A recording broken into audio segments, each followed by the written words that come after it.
এই যে বিনুনিটা আমি করেছি, এই বিনুনিটা করা হচ্ছে চুলটা এরকম করেও আপনি বাঁধতে পারেন, বা আপনি এখান থেকে বিনুনিও যেটা হয় সেটাও করতে পারেন।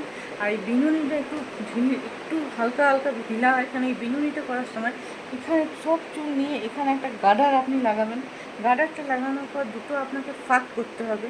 দুটো ফাঁক করার পর দুদিকে দুটো নিচে গার্ডার লাগাবেন। গার্ডার লাগানোর পর বিনুনিটা করার একটা চুলের ভিতর আরেকটা চুল ঢোকাবেন, দুটো ফাঁক করবেন, ফাঁক দুটো গার্ডার লাগাবেন চুলটাকে ভাগ করে, তারপরে একটা চুলের ভিতর আরেকটা চুল ঢোকাবেন। দেখবেন এরকম বিনুনি হবে, খুব সুন্দর লাগে। এমনি বিনুনি হয় আর এটা একটু ঢিলা ঢিলা হয়, দেখতে এটা কিন্তু ভালো লাগছে। আপনারা এবার করে দেখতে পারেন।